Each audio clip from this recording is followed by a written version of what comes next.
they don't test like Is we it test. possible that they don't have the virus as badly as No, it's we do? possible that they don't test. That's what's possible. We find cases, and many of those cases heal automatically. We're finding, in a way, we're creating trouble. A lot of people say this is because we don't have a national plan. You talk about states. We don't have a national plan. Do you take responsibility for that? Look, I take responsibility always for everything because it's ultimately my job Now he's to unbanned. get everybody in line. Some governors have done well, some governors have done poorly. But we have more tests by far than any country in the world. But, sir, testing is up 37%. Well, that's good. I understand. Cases are up 194%. It isn't just that testing has gone up, it's that the virus has spread. The positivity rate has increased. The virus is worse than it was. Many of those cases are young people that would heal in a day. They have the sniffles, and we put it down as a test. The coronavirus, I think that at some point that's going to sort of just disappear, I hope. I'll be right eventually. Say this, schools have to open, young people have to go to school. And there's problems when you don't go to school, too. And there's going to be a funding problem because we're not going to fund their schools. We're not going to fund them. What the federal government gives is 8%. 10%. And you know what? That's a lot of money. And you're going to take them. You know where the money goes? It goes overwhelmingly to disadvantaged kids and children with disabilities.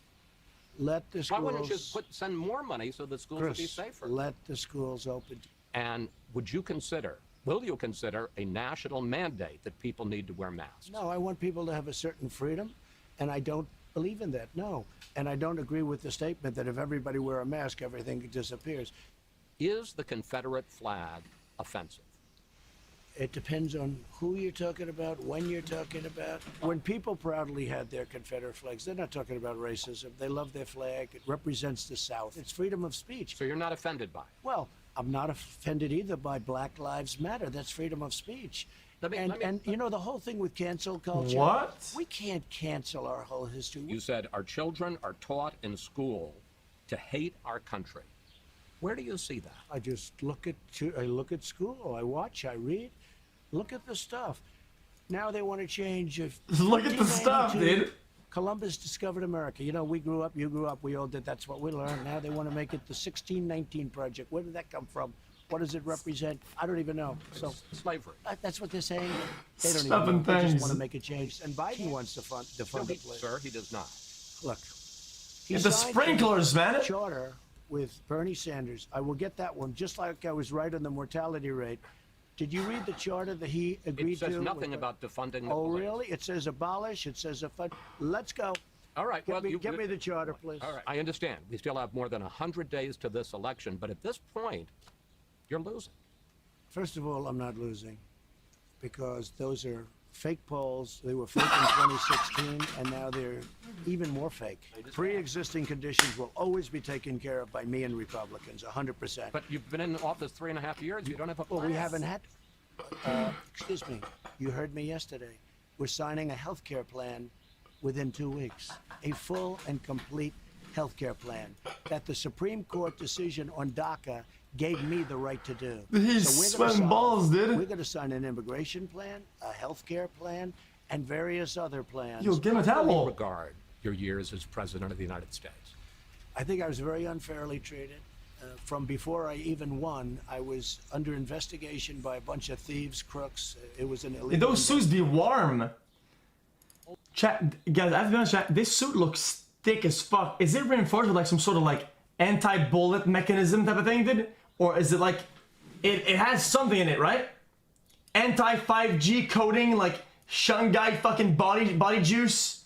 It's gotta be something. Cause look at he's sweating balls at it, man. xQcOW love you. Thank you for being entertaining and fun.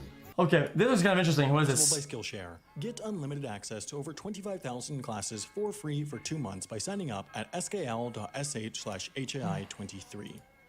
Hello and welcome back to Highly Ambiguous Inquiries. So what's the fastest man-made object ever? I'll give you a hint. It's not the US military when a developing country finds oil, it's not James Charles's plummeting subscriber count, and it's not Sonic, the terrifying human-toothed through golem that haunts my nightmares. What is the answer? Well, if you've watched this channel before, you probably know what I'm about to say. It's complicated. and good for watch time. If we're talking about moving on land, then it's the Thrust SSC, a British rocket car that looks like it should be piloted by either James Bond or Anakin Skywalker. Its actual driver, British fighter pilot Andy Green, for apparently no reason other than it's loud, not, drove it to top speed in the middle of the Black Rock Desert, reaching the record speed of 763 miles or 1,228 kilometers per hour on October 15, 1997. But we're really not talking about the fastest man-made object on land because this video is not long enough yet. If we're talking about travel through air, though, then that's another story. A much longer and much stranger story. Starting in 1945, the United States began conducting tests of nuclear bombs. At first, most of them were above ground, but in the late 50s, people started to think blowing up air isn't satisfying enough, and maybe this radiation thing isn't too good for us, and so they moved the big boom tests underground. The thing is, though, they didn't really know what would happen. The first test was conducted on August 27, 1957. They dug a long cylindrical hole into the ground, put a bomb in it, put a 2-ton concrete plug on top of it, which was covered by a 4-inch thick steel manhole. 2 ton? That's it? As one does, they went ahead and set off the bomb. To their surprise, the concrete plug was vaporized instantly, turning it into a mass of superheated gas that expanded and essentially made the entire hole into a gigantic gun barrel. When the gas hit the manhole cover, bam! It was blown off the ground instantly, shot into the sky, and disappeared out of sight.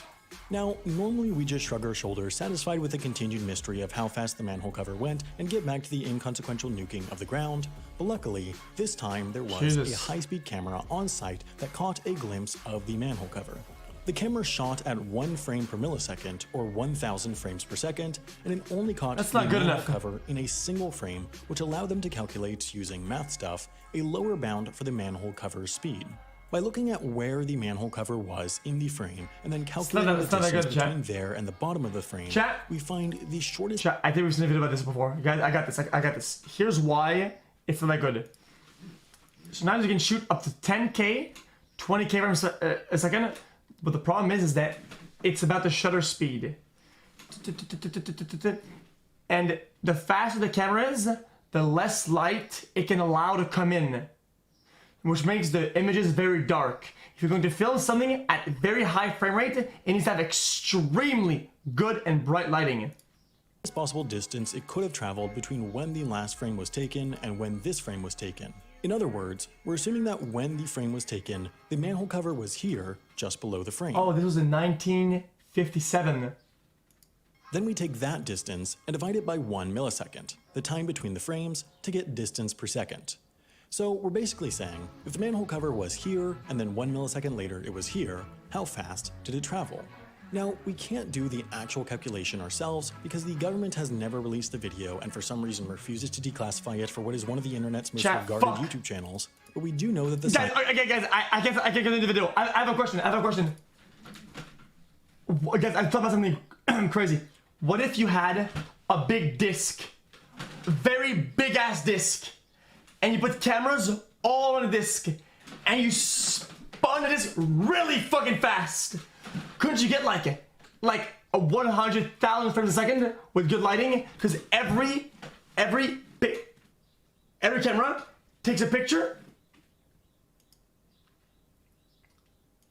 Oh my god, that's so smart. From the high-speed camera, combined it with calculations of the blast force from the bomb, did math things, and reported that the manhole cover had been moving at 6 times the Earth's escape velocity, which would put it at about 125,000 miles, or 200,000 kilometers per hour, or 34 miles, or 54 kilometers per second.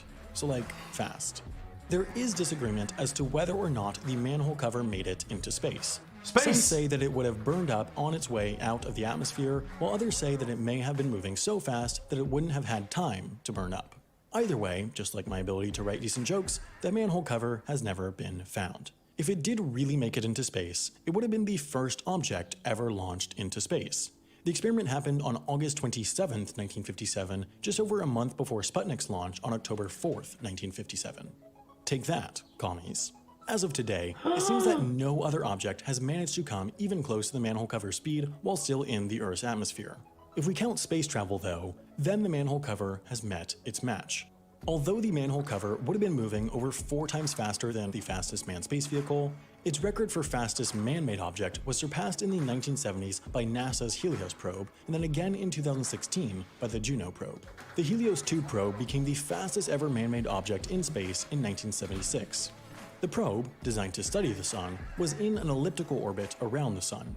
Because it followed the conservation of angular momentum, its speed increased as it got closer to the Sun, and it eventually topped out at 157,000 miles per hour. That's really then, fast. just recently, in 2016, the Juno space probe broke that record when it was sucked in by Jupiter's gravitational pull, reaching 165,000 miles per hour. It was actually moving so fast that it had to hit the brakes so that it could enter Jupiter's orbit instead of flying right past it, but it's also important cool. to note that both of those probes only reach those speeds by using the gravity of the Sun or another planet, which kind of feels like cheating. I mean, if I was allowed to use the Sun's gravity to pull me, I maybe wouldn't have come in last place at my 7th grade track meet. So, if we only count self-propelled objects, then, unbelievably, the manhole cover still reigns supreme. What should really be the fastest object in human history, though, is your mouse when you hear that you... Okay. What is that? It's 12 minutes. Let me guess. Someone stole your sweet roll. xQcOW. Hey, what's up, guys? Welcome back to Binging with Babish, where this week we're finally taking a look at sweet rolls from Skyrim. If courtesy China of a is a sponsorship from communist the Elder country, Scrolls. Hold up. it's our oil. We all get to equal share. Also, EU lost to Waterloo. xQcOW. Okay, dude.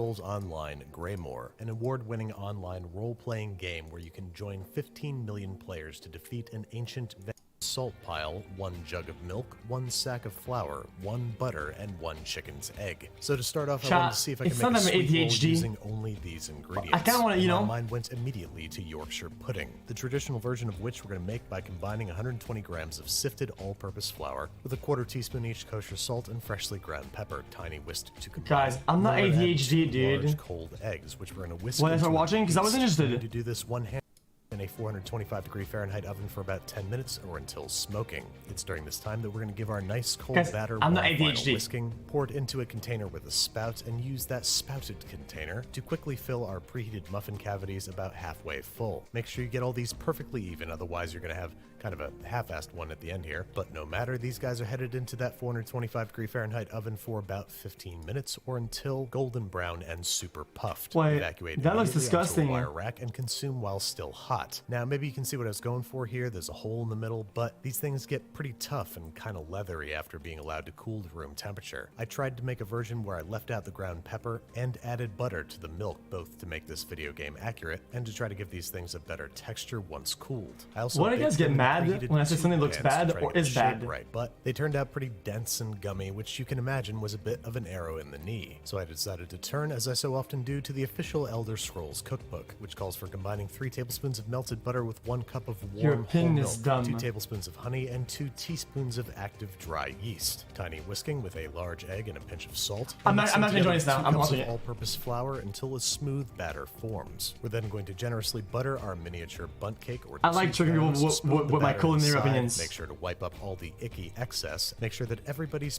perfectly aligned with the camera. Cover with plastic wrap and let rest at room temperature for 30 minutes, during which time your batter should expand twice-fold. We're then carefully unwrapping our little sort of yeasted cakes, placing them on a small rimmed baking sheet, and placing that in a preheated 350 That's science, yo. Fahrenheit oven. There they shall stay for about 15 minutes or until lightly browned and a toothpick inserted in the thickest point emerges clean. Then after letting them cool in the pans for about 5 minutes, Oh, that we'll looks pop them good. out and let them cool completely on That a looks wire good. rack. During which time we're going to make our frosting. Now, to get that Skyrim sweet roll look, we need to achieve a very specific viscosity. I found that a ratio of 200 grams confectioner's sugar to 45 grams low-fat milk was just right, making a glaze that just sort of gently drapes over the top of the sweet rolls. And there you have it, sweet rolls via the Elder Scrolls Aw, official that looks really companion good. cookbook. They sure do look the part, but what do they taste like? And the answer is not bad, but not great either. I'd imagine they're very accurate Tasteless. to how they would taste in the game. Sort of a bready, relatively bland medieval snack. But what if we want a sweet roll as tasty and tubular as it is in our imagination? Fill with For our that, I chocolate. think we gotta turn to brioche, the sweet, eggy, buttery, flaky bread of your dreams. I love Bowl of those. stand mixer goes 510 grams of all-purpose Brioche, flour, that's 60 really grams good. of granulated sugar, about 14 grams of active dry yeast, or maybe 10-12 grams of instant yeast, Chat. and about 15 grams of kosher. Chat,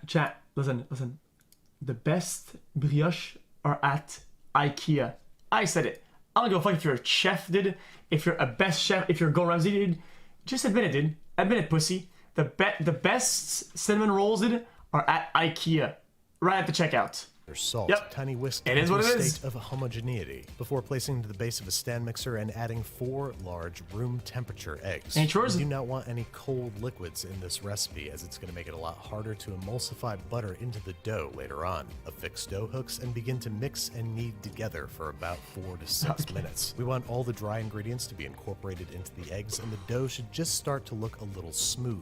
Scrape down the sides of the bowl and the dough hook as necessary, and then it's time to start adding the butter. This is where your stand mixer is going to start to pay for itself. I tried to do this by hand once and damn show you. near quit cooking altogether. So with the stand mixer running on low, 1 or 2 small pieces at a time, we're going to start adding 225 grams or 2 sticks of high quality unsalted room temperature butter. After each addition, crank up the speed a little bit and allow the butter to incorporate entirely into the dough. This is going to take, well, it's going to take Chat, a good those long ones. while. Anywhere from 4 to 8 minutes between each addition, and especially slow at the beginning of the process. Fight the urge to move any faster and wait until the dough is starting to clear the sides of the bowl before adding any more butter. If you move too fast, the dough could break and separate into an oily, shaggy mass. And as far as I know, there's After no this, I will remedy check for that and other then than we'll do again. starting over from butter square 1. Once you've added your final hunk of butter and allowed it to incorporate completely into the dough, we're going to crank the stand mixer onto medium speed and allow it to knead for 5 to 8 minutes. This looks like it's until doing it very nothing, yeah. nearly cleans the sides of the bowl and becomes impossibly soft and smooth and silky. Unfortunately, half of bread baking is kind of knowing what it needs to feel like, and the first time you make a proper brioche dough, you know it. It's super soft and buttery and almost flowy without being too sticky. It even comes straight out of the bowl without putting up a fuss. Now onto an unfloured countertop, we're going to start working this into a smooth, taut ball. Simply find the smoothest facet of your dough, make it face the sky, and start passing the dough So back that's like and forth booty between cheeks. your hands, pinching the edges against the table as you go. This is going to pull the exterior of your dough ball super taut. Now it is time for the first rise. Into a generously buttered bowl goes our boule. Plop it into the bowl, Okay, man. upside down, cover with plastic wrap, and let it sit at room temperature for anywhere from 60 to 90 minutes or until doubled in size. Now we're just going to pop it back out onto See, the that's countertop real science, quick, dude. punch it down, and to help develop its gluten network, we're going to perform a series of folds. Start at the top of your dough, fold it in towards the center, and repeat working your way around the dough until you've completed 6, 7, 8, 9 folds. Can you tell why I'm a terrible baker? Then repeat the edge pinching technique to pull your dough ball taut, and at this point you could return it to a buttered bowl to let it rise for 1 hour before shaping, proofing, and baking. But if you want better flavor and texture, you might want to consider giving it anywhere from 12 to 48 hours in the fridge. After which time it should have puffed up a little bit, but not too much. Carefully pull it out the bowl, and then depending on what you're doing with it, divide it into pieces. And it's like If you wanna magic. make a good old-fashioned, easy-peasy loaf of brioche bread, divide it in half, turn the half dough out onto a well-floured work surface, and roll it out into a rectangle about as wide as your intended loaf pan. Then roll it up lengthwise so it'll fit inside the loaf pan, hide the seams underneath the roll, generously butter and flour a non-stick loaf pan, plop the roll inside, cover loosely with plastic wrap, and let rest at room temperature for anywhere from 1 hour and 45 minutes to 2 I'm getting hungry now, hours. dude. You want it to have about doubled in size and not spring back fully or Chat, with vigor when poked. This is the 4th time that That's how you it's know ready grown for a in wash size. with a beaten egg, and about a 45-minute stint in a 375-degree Fahrenheit oven, rotating halfway through baking and tenting with foil if it starts to get too Like brown magic. too fast. You know that it's done when it's deeply golden brown, makes a hollow thump when you thump it on the bottom, and when its thickest point registers between 195 and 210 degrees Fahrenheit. Make sure to allow to cool completely about an hour and a half before slicing and devouring. Now, Wait, what this is an that? absolutely resplendent loaf of brioche, but as so often happens, I've completely lost track of what I'm doing. So this time we are buttering and flouring our miniature tube pans so we can achieve that hole in the middle sweet roll style look. And once we've coated those generously in stick protection, we're going to divide that remaining half of the dough batch into 4 pieces, each of which we're going to roll into a ball. That's not And then brioche. almost like we're forming a bagel, we're going to punch a hole directly in the center of the ball so that our little brioche donut fits perfectly into our tube pan.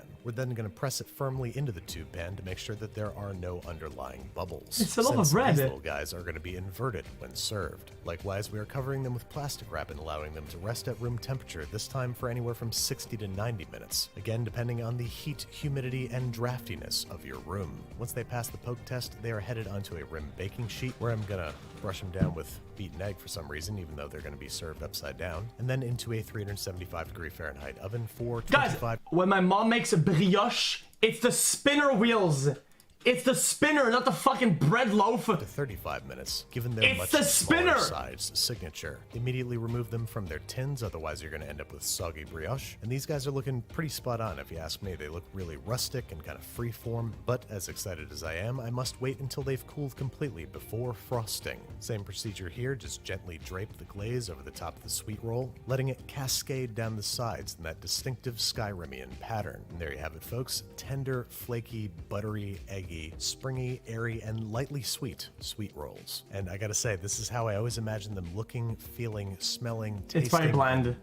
sounding. The brioche is super tender and flaky, but it's got a nice toothsome quality from all that gluten development, and it's incredibly rich from all the butter, so it plays really nice with that super sweet topping. It is a member of the Clean Plate Club and undoubtedly one of my favorite things that I've ever made. But I'm not stopping there, because you see, Bethesda challenged me to make a sweet roll fit for a giant, perhaps as an apology for all the mammoth Okay, I'm gonna cheese skip stolen this. over our- because this sweet roll gets up Okay, it rises extra big. batch of the glaze and simply pouring it over the top of our upside down brioche bunt. No, And in ADHD, dude. retrospect, I made this guy why a not little just too eat the tall because I gla- wanted the- to recreate that sort of sweet roll look, but you could totally make a single batch of dough and bake it as a bundt cake and it would be amazing. Anyway, we might as well get a cross section of this guy as long as we're here. I'm honestly shocked to find that the crumb is actually pretty nice. So now I can say with confidence that this is both the biggest and best sweet roll I've ever made. And it's all thanks to the folks at Bethesda for sponsoring this episode and making some of the best games Cool. of all time, including The Elder Scrolls Online, Grey That was actually pretty sweet, Dark chat. Heart I of actually, Skyrim chat, beats you know from what, the chat? depths in Elder Scrolls I normally don't watch long videos like that when they're like about cooking or whatever. But I enjoyed this. Online, That was a good Grey video. Dark. Explore the I'm a little hungry now, dude, but that was good. Western Skyrim and face an ancient vampiric army as part of a year-long gothic adventure. I've got a I enjoyed the video, dude. That was good. That was sweet.